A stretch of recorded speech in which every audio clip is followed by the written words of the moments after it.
మాజీ ఎమ్మెల్యే గువ్వల బాలరాజు గొండాలే అచ్చంపేట వ్యవసాయ మార్కెట్పై దాడి చేసి విధ్వంసం సృష్టించారని ఎమ్మెల్యే డాక్టర్ వంశీకృష్ణ అన్నారు.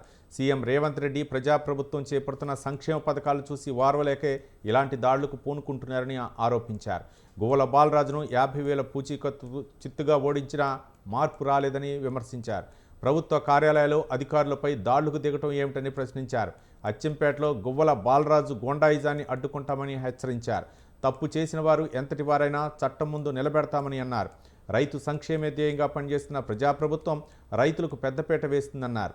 అచ్చంపేటలో గత ఏడాది నుండి ప్రజలంతా ప్రశాంత జీవితం గడుపుతుంటే కావాలని గువ్వల బాలరాజు విధ్వంసం సృష్టించేందుకు కుట్రలు చేస్తున్నారని ఆరోపించారు.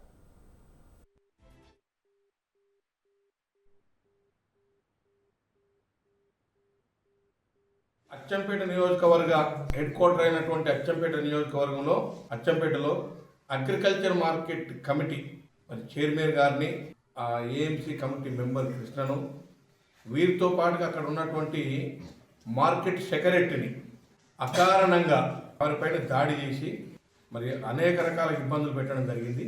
ఇది ఒక మాటలో చెప్పాలంటే ఇది కేవలం బీఆర్ఎస్ పార్టీకి సంబంధించినటువంటి వాళ్ళ కార్యకర్తలు, రౌడీలు, గుండాలు 7 మంది దాడి చేస్తే 6 మంది వాళ్ళే విచక్షణ రహితంగా కొట్టడం జరిగింది. ఒక మాటలో చెప్పాలంటే ఇది ఒక పథకం ప్రకారంగా వాళ్ళ అధినాయకుడు మాజీ ఎమ్మెల్యే ప్రోద్బలంతో ఈ దాడి జరిగింది. గతంలో ఇటువంటి చర్యలకు ఆయన స్వతహాగా పాల్పడ్డాడు. వాళ్ళ క్యాడర్ కానీ వాళ్ళ నాయకులు కానీ వాళ్ళకు కూడా ఇటువంటి రకమైనటువంటి యాక్టివిటీస్ వాళ్ళకి నేర్పిండు. ఆయనకి ఏంటంటే ఉనికిని కోల్పోకుండా ఉండాలి, నేను కూడా ఉన్న ఒక వ్యక్తిని అని చెప్పుకోవడం కోసం ఈ రకంగా చేయటం అత్యంత దారుణం. అచ్చంపేట ప్రజలు గమనిస్తూ ఉన్నారు. అందుకే నేను 50,000తోటి ఓడించి బండకేసి కొడితే ఇప్పటి కూడా బుద్ధి వస్తలేదు.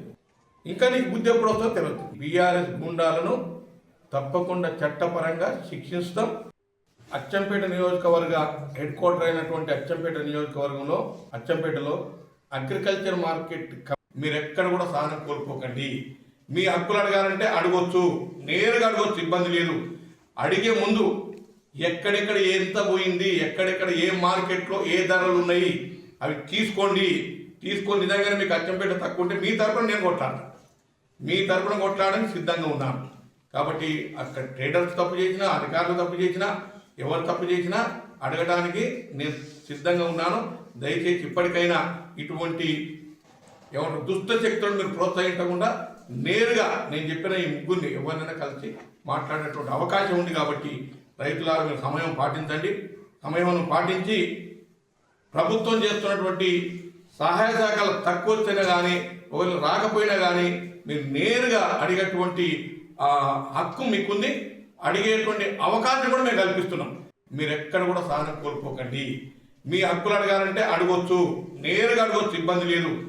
అడిగే ముందు ఎక్కడెక్కడ ఎంత పోయింది, ఎక్కడెక్కడ ఏ మార్కెట్లో ఏ ధరలు ఉన్నాయి అవి తీసుకొని నిజంగానే మీకు అచ్చంపేట తక్కువ ఉంటే మీ తరపున నేను కొట్లాడతాను, మీ తరపున కొట్లాడడానికి సిద్ధంగా ఉన్నాను.